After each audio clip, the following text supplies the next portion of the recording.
తల్లిని కాబట్టే గిట్లా అంటున్నాను, లేదంటే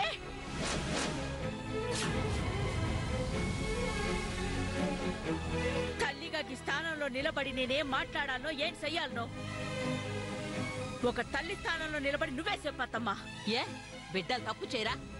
అంత మాత్రం చేత ఇలా వాళ్ళని వేలేస్తావా?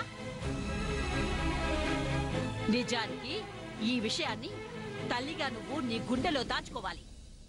గుండె, ఈ గుండె ఏనాడో బండబారిపోయినది, కడుపు మంటతో రగిలిపోతా ఉండాది.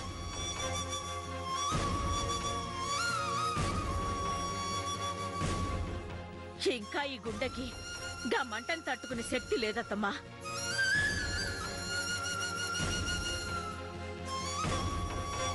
సహనానికి మారు పేరే నువ్వు.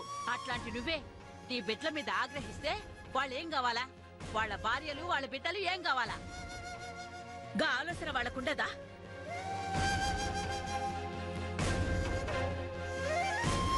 ఉంటే వాళ్ళు అట్లా చేస్తారా?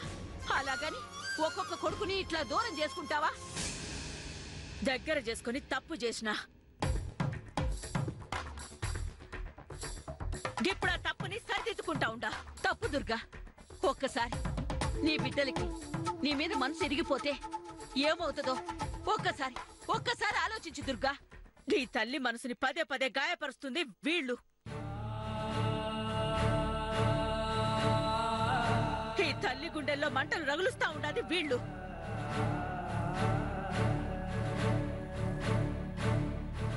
నేను ఎంతో కష్టపడి సంపాదించుకున్న పరువు, పేరు, ప్రతిష్టల్ని నాశనం చేస్తున్నది వీళ్ళు.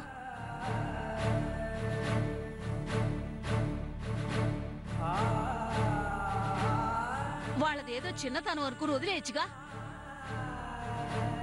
పసితనంలో తప్పు చేస్తే తెలియని తనమని సరిపెట్టుకుంటాను.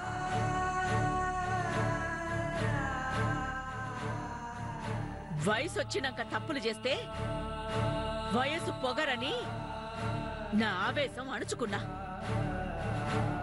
పెండ్లయ్యి బిడ్డలు పుట్టి వాళ్ళకి తండ్రులయ్యి తప్పుల మీద తప్పులు చేస్తా ఉంటే ఇంకా నన్నేం చేయమంటావు అత్తమ్మా?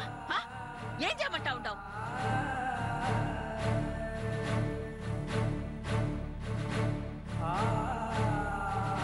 దీనికి పరిష్కారం ఒక్కటే. ఈ ఇంట్లో నేనన్నా ఉండాలే, వీళ్ళైనా ఉండాలే. చెప్పత్తమ్మా,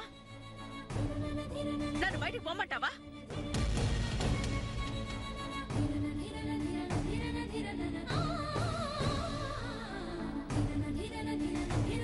గది కాదత్తమ్మా, నా పెన్విట్ని గిట్ల గాలి కదిలేస్తే ఆయన ఎట్లుంటారు?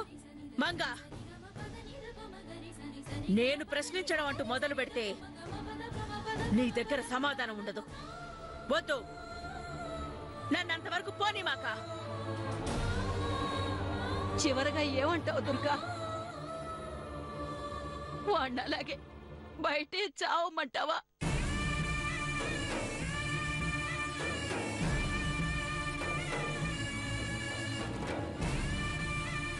వద్దత్తమ్మా, గా మాట నా నోటితో నేను చెప్పలేను.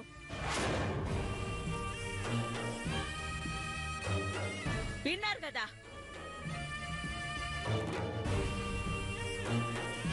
ఇవాళ ఈడికి ఇంట్లో